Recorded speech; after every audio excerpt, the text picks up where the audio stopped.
There's a specific moment in a relationship with a partner, a friend, a parent, when you stop making yourself available. Not out of anger, not as a punishment, just you stop performing it. And almost every time, something shifts in the other person that you didn't expect. Carl Jung had a framework for exactly why that happens. It's not really about the other person at all. 3 ideas from Jung's actual work explain this. The mask you've been wearing, the energy you've been spending, and the self you've been avoiding becoming.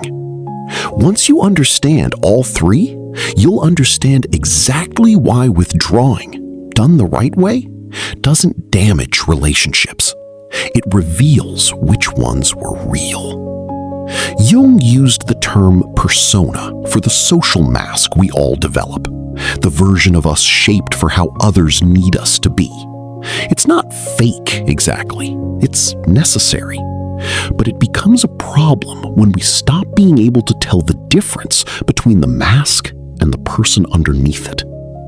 Being endlessly available, always responding, always accommodating, always the reliable one, is very often a persona doing its job too well. It's not always coming from love. Sometimes it's coming from a fear of what happens if you stop. The people around you were never relating to all of you. They were relating to the performance. That's not a moral failure.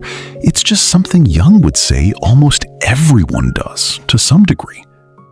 Jung treated psychic energy, what he called libido in a much broader sense than the modern meaning, as something finite, not infinite goodwill, a real limited resource like attention or time.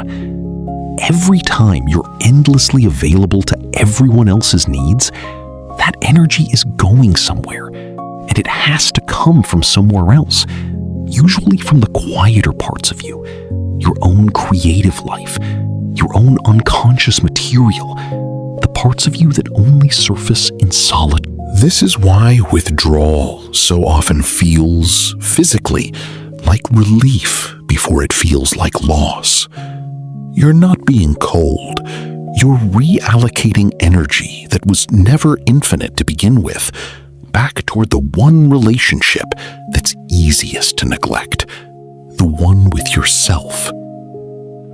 Jung's central idea, individuation, is the lifelong process of becoming a distinct, integrated self, separate from the roles the collective assigned you.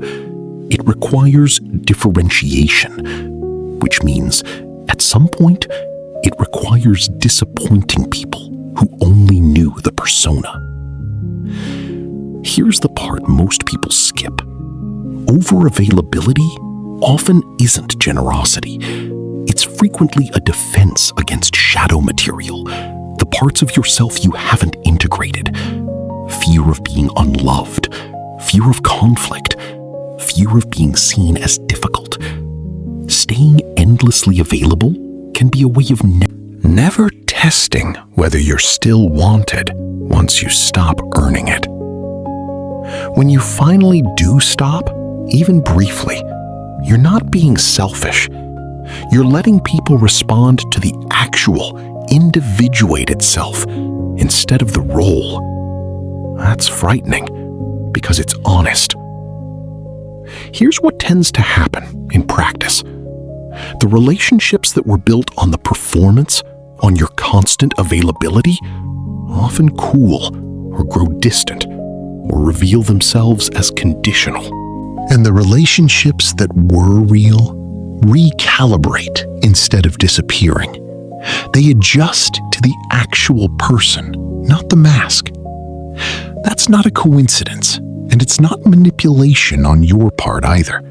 It's just what happens when a relationship stops being subsidized by energy you didn't actually have to give. Jung's model isn't a strategy for controlling how people react. It's a description of what becomes visible once the performance stops. You don't owe endless availability to prove a relationship is real. Sometimes the only way to find out which ones are is to stop briefly and see who's still there. If this framework was useful, there's more of Jung's actual psychology worth going through. The shadow specifically deserves its own video. Subscribe if you want that next.